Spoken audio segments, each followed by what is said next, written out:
BBC Television presents... Hancock. I've just had this ridiculous letter from the head of the BBC, Sid. He's usually so nice. You think you know someone, and then you notice there's a dagger sticking out from between your shoulder blades. So, why did the head of the BBC stab you, Hancock? It's a metaphor, Sid. This is a delicate matter. As head of the Hancock team, I'm not so sure I should discuss this until I've had a word with the BBC. It's a serious matter. So, what have you done now, Hancock? Why does it have to be me? Why do you think it's me, Sid, that's done something? There's you, the love machine, and Williams, the killer clown. Well, because it usually is. Have you got 'em put in your expenses and claimed for Rover the imaginary dog again? Of course not, and I used to have a dog called Rover. No, it's much more serious than that. I'm going to have to see a solicitor. It's defamation. What if the papers got hold of it? We're finished. My whole career gone up in smoke. Go on then, tell me. Pretend I'm your solicitor. The day I take legal advice of you is the day I totally take leave of my senses. I've heard you've been sending adverts to children to encourage them to put bets on. Will Sooty get married to Sue? 5-1. Will Paddington turn up at St Pancras Street Station by mistake? 10-1. Will Thomas the Tank Engine get up this hill? Evens. All right then, if you don't want to treat me as your confidant, as a friend who might lend an ear and give you some sound advice. The last sound advice you gave me was not to bother to put my handbrake on when I was parked on East Cheam Hill last week. Moments later, my car is disappearing down the road towards Sutton at 40 miles an hour.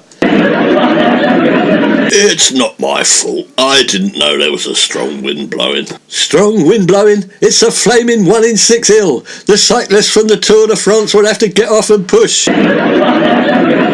I don't bother to put my handbrake on East Cheam Hill. That's because you haven't got a flaming car, or have you forgotten? And when you do drive, you used to borrow mine, with the emphasis on the use. Oh, very well, here it is. Can't do any harm, I suppose. Blah, blah, blah, blah. Mr. and Mrs. Clan felt they were humiliated, abused and covered in your spit during the recent TV performance of Hancock's Half Hour. Who are Mr. and Mrs. Clan when they're at home? I don't know, and I wish they had stayed at home and not turned up at the studio. I don't know who they were. They were a couple who kept cowering and flinching in the front row. I thought it could have been them. I thought it was Nookie. Oh yeah, I think I remember. Every time you opened your mouth, they would flinch. It was quite funny. They almost opened an umbrella at one point. What's that supposed to mean? Well, they needed an umbrella to keep the spit off, I suppose. They both put on rain macs in the interval. I don't happen to spit, Sid. Yes, you do. You're doing it now. It's like a fine mist. That's a downright lie, Sid. I've never been accused of that before. When I stand in front of a mirror, I don't cover it in spit. That's because you don't talk to the mirror unless you'll start raving bonkers. I don't know where all this is coming from, Sid. I'm a professional actor. I would have noticed. They didn't say anything at RADA. That's because you weren't at RADA. Hattie always has a shower after Hancock's, as you know. You can stop there. You're making me sound like Harvey Weinstein. This is a disgusting and sordid and empty allegation with no substance. I'm taking legal action against you and the Clans for defamation of character. I'll never be able to show me face on Hancock's Half Hour again. That's funny, because we're all worried about showing our faces on Hancock too. Hancock is funny, but that's not the only reason there's never a dry eye in the house. Right, give me that letter. If you're not with me, Sid James, you are against me. No, I'll support you. We're in this together. It says here that the Director General of the BBC has invited the Clans to come round here to discuss the incident with you, and he hopes that you will be able to resolve it amicably.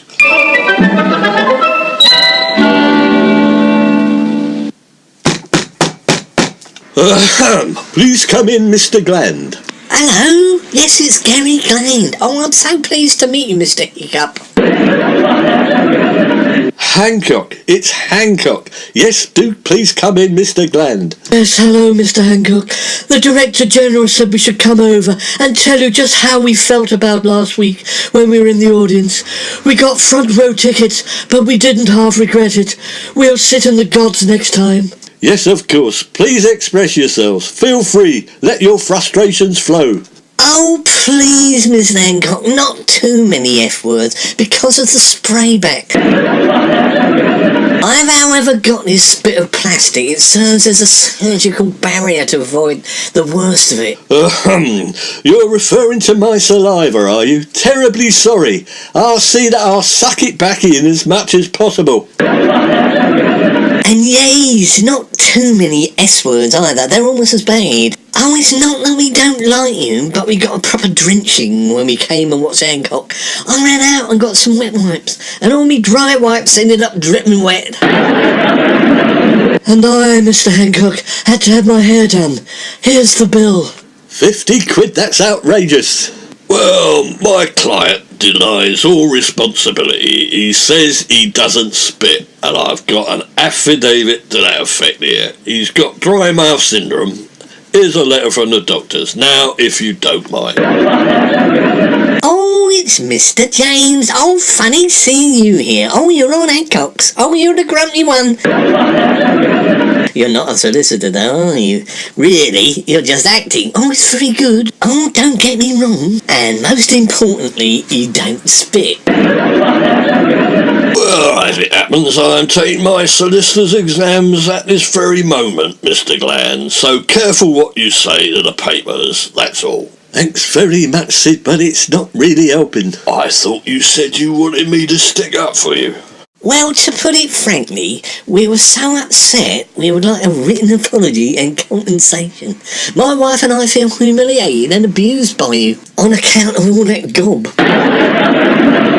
But what on earth did I do to make you feel humiliated and abused? It's a flaming comedy show, for God's sake. I'm a jolly comedian. Yeah, a comedy show. Well, you kept spitting at us and started laughing at us when we had to wipe it all off. Laughing at you? It's a flaming comedy, of course I was laughing. I probably thought you were wiping away tears of laughter and joy. Oh, no. Oh, it was saliva. I've kept some of it here. Just a little memento of the evening. I've had it tested. It says your DNA suggests you're from North Africa. I can just stop you there, Mr. Gland. Hancock's from around here. East Cheam, born and bred. Now, if you'll excuse me, case closed. Great reluctance. We'd like to take a swab from inside your mouth to be absolutely certain, Mr. Hancock. You're not swabbing around inside my mouth, Mrs. Gland. I'm most particular about who goes inside my mouth. The dentist, the doctor. What about the tinker, the tailor and the candlestick maker? Oh, see, I do jokes as well. Do you know, Miss Hancock, in this light, you look at a spitting image of Terry Scott. No, I do not. Terry Scott has his own show, You and I. It's a totally different programme. Oh, yes, I know, but I heard he spits an awful lot too. We're here to be helpful, Mr. Hancock. Have you ever considered having your salivary glands removed? I've heard it's a painless operation. No, I have not. I am quite attached to my salivary glands. Thank you very much. Oh, there he goes again. Oh, please, can I sit behind you, Mr. James? I'm proper drowning in it. Look here, Gland. I think it's time to cut to the chase. How much do you want? What do you mean, how much? I would say 1.5 pints, but I would only be guessing. Ah, not gob. How much moolah do you want to stop you telling the press your story? Oh, let's have a little tot up. Oh, there's the Church Restoration Fund.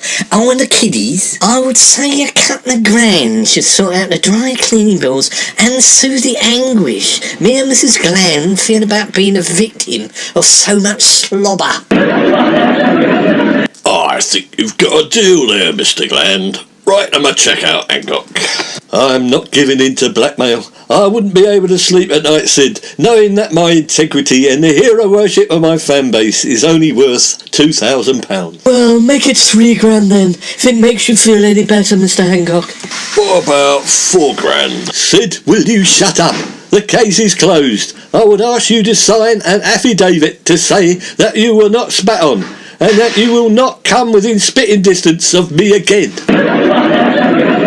Wouldn't you just believe it? As you were saying that, a little bit of saliva just went in the corner of my eye. I think it's gone behind the contact lens. That's a new pair of contact lenses as well. I don't think the Director General of the BBC is going to be pleased if you don't satisfy all our demands, Mr. Hancock. What demands are they, Mrs. Gland? If you give us a list, we'll give it our full attention. Well, it runs to several pages, Mr. James. New car, check. Season ticket to the Morecambe and Wise show, check. New wardrobe, all right. Sid, will you stop agreeing to all these outrageous demands? I know what. I'll tell the Director General that it's not my fault, that I've just had a new set of dentures fitted. That will do it. He won't be able to say anything. It's a disability. You don't wear dentures. I'll have me teeth out then. Don't do that, Mr. Hancock. From where we are sitting, your teeth are our last line of defence in the front row. Oh, please keep them in. Wait a minute, I don't actually recognise you, Mr. Gland. What Hancock episode did you go and watch? Now, let me see. It wasn't very good. I think it was called The Prison Visitor. We've never done an episode called The Prison Visitor. Oh, yes, you have. Oh, you decided to become a prison visitor in order to reform convicts. And the first one you try and reform is Hugh Lloyd. He's very good and he doesn't spit. That's the Hugh and I series with Terry Scott. It's not us. They do a show straight afterwards. Oh dear, it looks like a case of mistaken identity.